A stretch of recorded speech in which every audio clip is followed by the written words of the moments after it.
Alright, welcome back. Did you miss me? Of course not.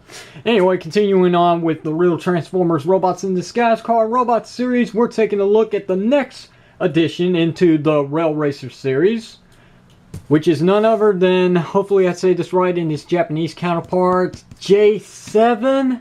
I want to say it's J7. I know J5 is obviously Rapid Run. Or not Rapid Run, but that's who we're reviewing today. But Rail Spike. I've already done Rail Spike, so yeah. That was J5. This gotta be J7, and this one right here is J4. Which is Midnight Express, which we'll get to soon enough. But, you know, there was your size comparisons between the two. Another size comparisons is Platinum Barricade from the side as well. Also, just as an additional figure, there, Obsidian. So there you go. And he was part of the Robots in Disguise series, but this is the Universe repaint, which, you know, same old, same series. Anyhow, what can I say about Rapid Run? Not a dang thing. But he does have these nice thrusters in the back, which he did use in the show because he was always the caboose of the train set. That's all I really know. Plus he was voiced by some African American actor, which I'm not going to go into discrimination, so we'll just leave it at that. The train rolls very nicely, just like Rail Spike. Jeez. I always get the two confused because their names start with R. What can I say? Rail Spike, Rapid Run, Rail Spike, Rapid Run. Anyhow, he's not complete, unfortunately. I never did have the missile. Yeah, I mean, without that missile, I mean, I'm not disappointed. I mean, this figure's still great, but I mean, he doesn't have a weapon really. I mean, he's got a shield, but is that really considered a weapon? Can you really hit somebody with a shield? Well, maybe you can in defense. Here's his little logo right here, Railstar Cybertron. So he's still got that. I'm very surprised. It's on both sides too. Nice. Yeah, if you haven't noticed by now, it's been a while since I've looked at this one. Completed Allbot symbol. Nice. It's not fading whatsoever.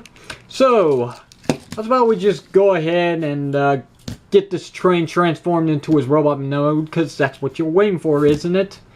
What's a node? Why did I just say robot node? Oh, man.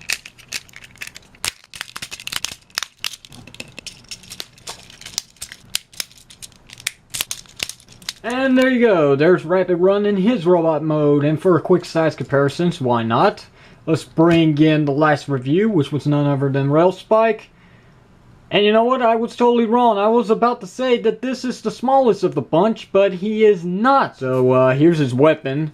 Like I said, it's nothing more than just a shield. Because it doesn't have a missile, which if I did have the missile, which I don't, it would plug in right here. And you would be able to launch it, obviously. It does actually plug into his hands, though, just like there I go again. Just like Rail Spike, it's kind of hard. But there we go. See? Okay. So yeah, I guess he can block like a few laser blasts here and there, but nothing down below. So there's that. Let's just go ahead and go through his articulation, which a lot of people always seem to get this confused when it comes to this figure. When they're reviewing, they always seem to miss this one thing, the head. They say, and I'm talking about a lot of you reviewers out there, you say that his head does not turn. That's BS. As you can see, it turns. It's limited, but it turns. There you go. By the way, it is on a ball joint, just in case you didn't know. Maybe you can see that down there. I'm not so sure. So yeah, ball jointed head, ball jointed shoulders, 90-degree bend at the elbow. Not really any wrist rotation or such, but it does pivot due to transformation. Waist rotates full 360, which is nice. Ball jointed legs, 90-degree bend at the knee. Feet pivot up and down due to transformation, so do the heel spurs. And that's it. That's really it. So he's lacking a little bit in articulation. I mean, it's a standard point. It works. It's not perfect, but I mean, what figure is nowadays, really? If they're pretty low with articulation, some of these figures nowadays don't even have real working wheels, which is kind of sad. And I'm not going to bring that up again anymore. I'm done with that. But yeah, here's a full 360 look. As you can see, he's kind of blocky at the back, but it's not as bad as Rail Spike. Yay, I said it right this time. See? It's not as blocky. But it's a train, so I can let him slide. I mean, really, how can you not have a blocky transformer coming from the transformation of a train? That's kind of impossible. So, there's that. I don't really have anything else to say about this figure, but like I said in the last review, I mean, if you want Rail Racer, you gotta have the combination of all three robots. So, yeah, we'll be reviewing Midnight Express next. Why did I say we? Who's we? It's just me. Oh, boy. This is a mess. It's just a clusterfuck. Pardon my language, but it is. So there's a look one more time at the two that I've reviewed so far.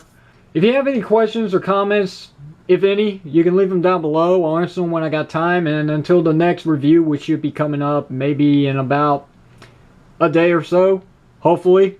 Because I've got plans in the works that I'm not going to disclose right now. Maybe later on in another video. So that's me, RedX, signing out. Thanks for watching, and I'll see you guys in part 3.